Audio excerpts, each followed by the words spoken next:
नमस्कार शेतकरी मित्रांनो, आज आपण जी माहिती घेऊन आलो ती पीक विमा संदर्भात. जर आपण बघितलं 2016 मध्ये पंतप्रधान नरेंद्र मोदी यांनी ही पीक विमा योजना सुरू केलेली होती आणि त्यामध्ये असे सांगितले होते की आम्ही नवीन पद्धतीची पीक विमा योजना आणून पूर्ण शेतकऱ्यांना यामध्ये समावेश करण्यात येणार आहे. परंतु आता जर आपण म्हटलं दशक म्हणजे 10 वर्ष कंप्लीट होत आली, परंतु अद्याप सुद्धा बऱ्याचशा शेतकऱ्यांचे नुकसान होऊन सुद्धा पीक विमा हा मिळत नसतो. मग आता येणाऱ्या पीक विम्यामध्ये कोणती अडचण तयार झालेली आहे आणि त्यामुळे शेतकऱ्यांना हा पीक विमा मिळत नाही, या संबंधीची संपूर्ण माहिती आता आपण बघणार आहोत. त्याचबरोबर कोणत्या कारणामुळे शेतकऱ्यांना पीक विमा येण्यासाठी उशीर होत आहे आणि त्यामुळे शेतकऱ्यांना आता पीक विमा केव्हा येणार, त्याचबरोबर शेतकऱ्यांना पीक विमा येण्यासाठी काय करावे लागेल, ही संपूर्ण माहिती A to Z आता आपण या व्हिडिओच्या माध्यमातून जाणून घेणार आहोत. तर शेतकरी बांधवांनो, तुम्ही जर चॅनलवर नवीन आला असाल तर चॅनलला लाईक, शेअर आणि सबस्क्राईब करायला विसरू नका. चला तर आता आपण व्हिडिओला सुरुवात करूया. जर आपण बघितलं शेतकरी बांधवांनो, प्रधानमंत्री नरेंद्र मोदी यांनी 2016 मध्ये पीक विमा योजना ही सुरू केलेली होती. त्या काळी कमी हप्ता हमखास भरपाई अशी ग्वाही राज्यातील शेतकऱ्यांना दिली गेलेली होती. या घटनेच्या दशक पूर्तीचा जर आपण बघितला तर कालावधी झाला तरी सुद्धा अजूनही शेतकऱ्यांना नुकसान भरपाई ही मिळत नाही. मिळालेली रक्कम अत्यंत बघितलं आपण तुटपुंजी प्रमाणात असतात. यामध्ये बरेचशा शेतकऱ्यांनी दाखवलेले सुद्धा आम्हाला 10 रुपये जमा झाले, 5 रुपये जमा झाले, अशा सुद्धतेची सुद्धा माहिती शेतकऱ्यांनी दिलेली आहे. जर आपण बघितलं महत्त्वाचे म्हणजे पीक विमा योजनेतील गोंधळ काही केला थांबताना दिसत नाही. या वर्षी जर आपण बघितलं तर खरीप हंगामावर जर आपण बघितलं एल निनोचे जे संकट आहे यामुळे राज्याच्या बहुतांश भागात पाऊस हा कमी पडणार आहे. दुष्काळ पडण्याची स्थिती सुद्धा वर्तवलेली आहे.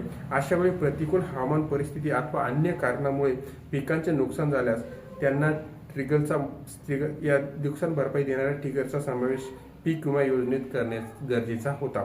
परंतु जर बघितलं आपण राज्यातील कृषी मंत्री दत्तामामा भरणे यांनी आधीच योजनेच्या जोखमीवर बाबतीत समावेश करण्याची शिफारस केली होती. पीक विमा योजनेत पेरणीसाठी झालेला विलंब, पावसाचा पडलेला खंड आणि अतिवृष्टीमुळे झालेले नुकसान आणि स्थानिक आपत्ती वेळेत मिळालेली मदत, काढणी पश्चात मिळालेली मदत हे चारही ट्रिगर्स पूर्व प्रमाणामध्ये पीक विमा योजनेत समाविष्ट करावे अशी मागणी सुद्धा राज्यातील शेतकरी करत आहे. हे पूर्वी जे 4 ट्रिगर्स होते हे पूर्वी त्या पीक विमा योजनेसाठी लागू होतात. परंतु जर बघितलं आपण त्यांना संघटनांनी लावून धरलेली होती, परंतु अशातच जर बघितलं तर प्रशासनाने यास नकार दिल्याने आता केवळ कापणी प्रयोगावर आधारितच असा ट्रिगरचा भरपाई मिळणार आहे. त्यामुळे बहुतांश शेतकऱ्यांचं जर नुकसान सुद्धा झालं तरी त्यांना लाभापासून वंचित राहावे लागणार आहे.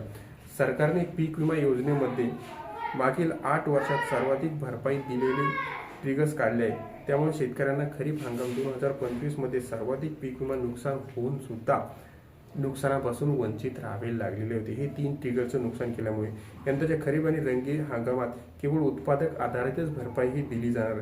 म्हणजे जर आपण बघितलं तर वैयक्तिक पातळीवर पंचनामे होऊन सुद्धा तर मंडळ पातळीस पीक विमा काढणी प्रयोग उत्पादकता कमी आली तरी सुद्धा शेतकऱ्यांना ही मदत दिली गेलेली नाही.